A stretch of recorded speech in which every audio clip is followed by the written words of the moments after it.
All right, so you're working at Acme Corporation as sales manager. It has a tight network security restrictions. You're trying to steal data from the company's sales database, sales.xls, and transfer them to your home computer. Your company filters and monitors traffic that leaves from internal network to the internet. How will you achieve this without raising suspicion? Well, this sounds an awful lot like Bradley Manning or what was that other guy, Snowden. And we've seen huge insets now of uh, insider threat or data loss protection (DLP), and so this one it hits home whenever we start to talk about that. Specifically, you guys can see the screen now, can't you? Yes, now Oh, we can. okay, good. All right. So again, in this particular case, same thing here. We're going to do a 50-50. All right. So give me one that uh, I'll just go here and pick. Dwayne, give me one that I can get rid of here. D. All right. So change the extension sales.txt and upload them as an attachment to your Hotmail account. Okay. Why would I want to get rid of that one?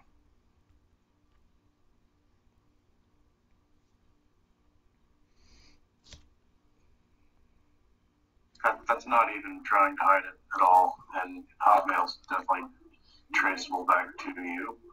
Yeah. So that's Captain Obvious right there, right? I mean, that's like renaming a zip file to the TXT and trying to get it through. And a lot of times people circumvent it that way, circumvent firewalls that way. All right, just going down my list here. How about Chris? Give me another one I can get rid of.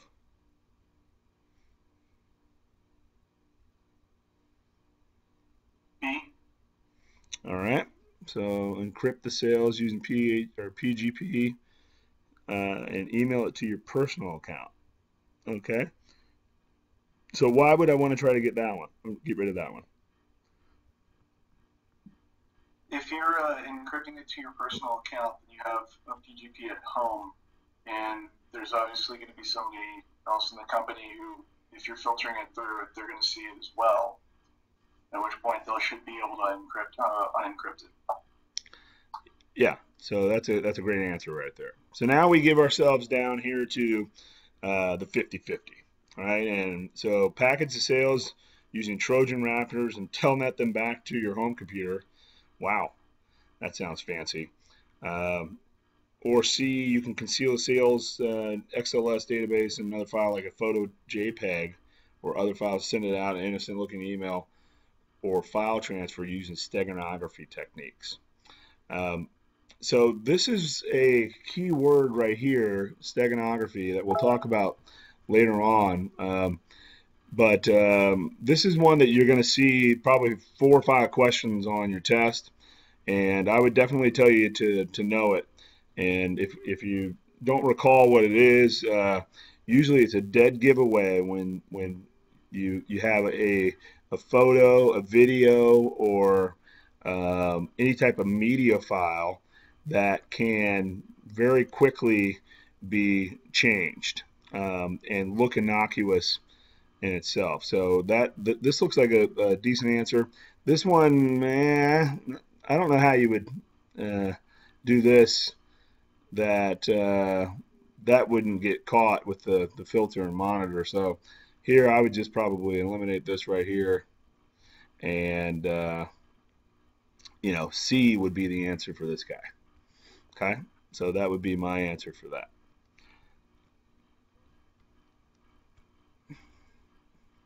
So let's just go back over here and let me just see who got C. Okay, so C. So Ben looks like didn't.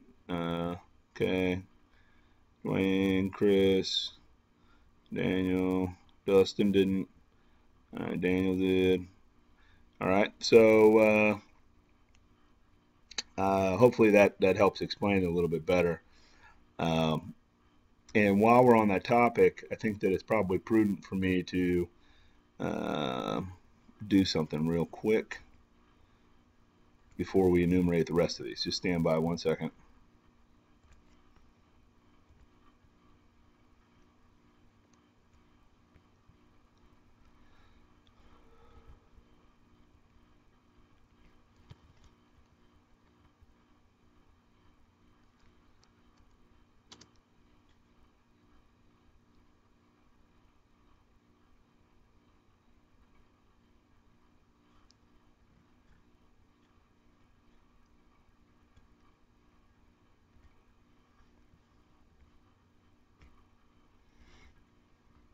All right, so while I have that something running off in the background there, let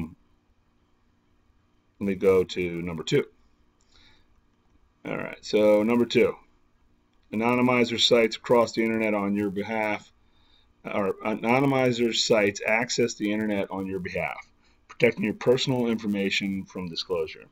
An anonymizer protects all of your computer's identifying information while it surfs for you, enabling you to remain at least one step removed from the sites you visit.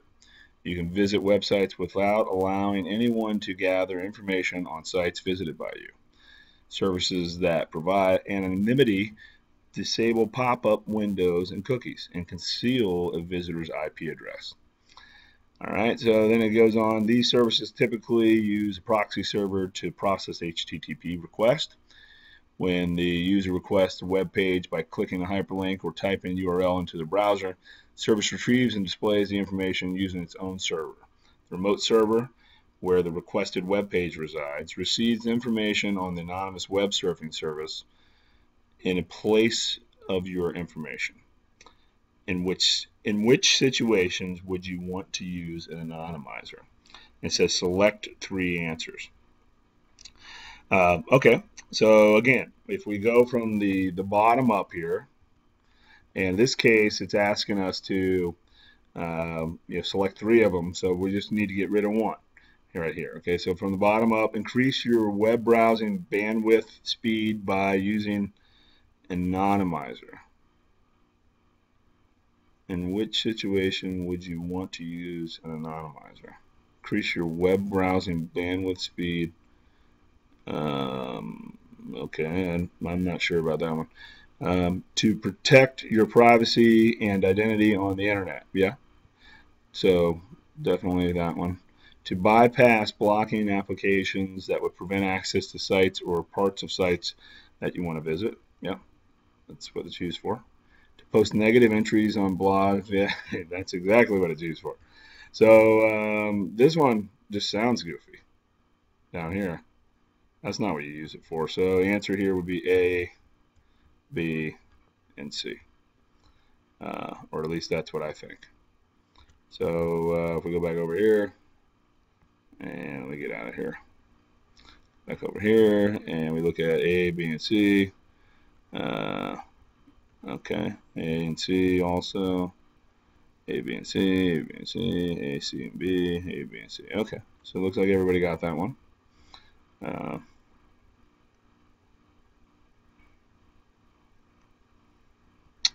right. And then up here for the next one, this is one that we usually will see as well. If you're not familiar with, come on, there we go. All right, if you're not familiar with Wireshark or SYN request, then shame on you. First off, I would say go play a little bit with these tools because these are super important. And we'll go through and show a couple demos, maybe not tonight, but definitely in the upcoming sessions for each one of these. So Jacob is looking through a traffic log that was captured using Wireshark. Jacob has come across what appears to be SYN request to an internal computer from a spoofed IP address. What is Jacob seeing here? Okay, again, going from the bottom up, Jacob is seeing a Smurf attack. Okay, well, you got to know what a Smurf attack is. Jacob is seeing a SYN flood. Okay. He has found evidence of an ACK flood. Well, this says send request. Okay, so I would say we can probably, get rid of here. A, he is seeing a SYN-ACK attack. Okay, I've never heard of a SYN-ACK attack before, but that's so we got the 50-50. That's what we're looking for, right? And then out of these two, now we got to know what these guys do right here. Well, if you've never heard of a Smurf attack before, a lot of times, you think of those little blue guys that are on the movie theater. But the Smurf attack is essentially a distributed denial of service attack, a DDoS attack that, let's say you got a target over here, and that target is a computer. In this case, I'll just draw a goofy looking laptop here. That's supposed to be a laptop. Okay. Yeah, that's supposed to be a laptop. And then over here, I got my Conniver Von Villain guy who, he's looking to, do some pretty interesting stuff. And I'm going to spoof an IP of a known entity on a network. And usually what I'll do is I will spoof the ID of this guy. So if this guy was, 192.168.1.10, let's say, and I spoof that IP address over here, and then I send out an ARP or a broadcast to 255, which is the broadcast address, or I send out, traditionally what a Smurf is known for is ICMP echo request. So if I send out a ping or a ton of pings at the same time that all go out, and then they go out on this network out here that's got all these nodes on the network, well, what's going to happen is this guy says, hey, who has this? Who has that? Who has this? Who has that? Who has this? Hey, ping, ping, ping, ping, ping, ping, ping. He's looking for a reply, and he shoots all this garbage. Well, since he spoofed this IP address, all the replies will dump on this cat over here. And then he goes bye-bye, and usually gets the blue screen of death over here. So that's a Smurf attack. Usually it's not send floods that are used and associated. Usually every test question that you'll see is related to ICMP for Smurfs. So keep that in mind whenever you're going through and looking at that. So the answer to this one would be C, a send flood attack. I'm not sure how many of you guys answered that. All right, so Daniel got that. All right, Dustin got that. Daniel, you missed that. Looks like Chris picked D. All right, looks like Dwayne picked D. All right, and Ben looks like he picked D as well. Yeah, I'm 100% sure that that's the correct answer. Does that make sense?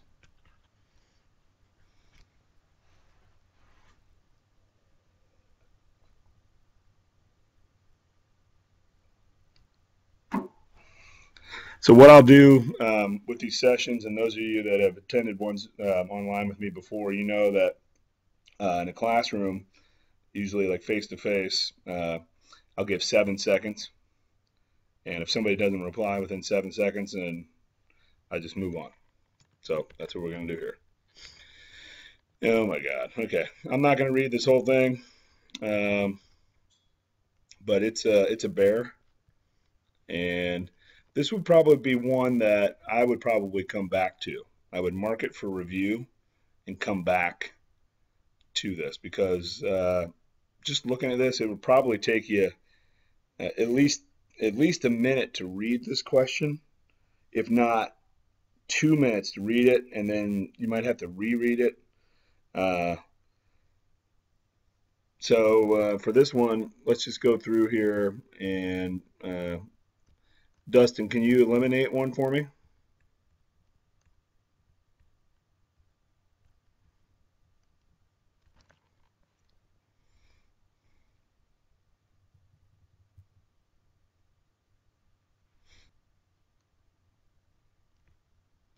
Okay. How about Chris? Chris, can you eliminate one for me?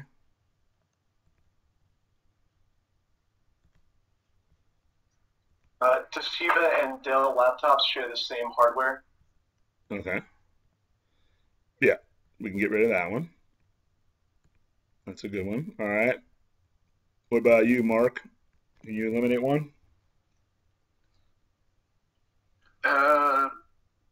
The connector to a rogue access point. Okay.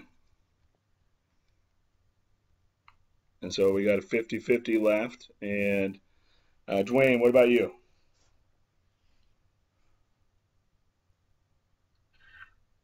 A. You gonna pick A on this one? No, get rid of it. All right. So good choice. Why did you go with D here? What up here set you off with D? Well, he said there were no external connections going into the building, so that removes the rogue access. C is just foolish. And brute forcing a MAC address is also kind of nuts because those float freely across the net if you sit there and listen. All right. So yeah, D is going to be the answer here for this one. Hopefully you were able to get it. Any questions on any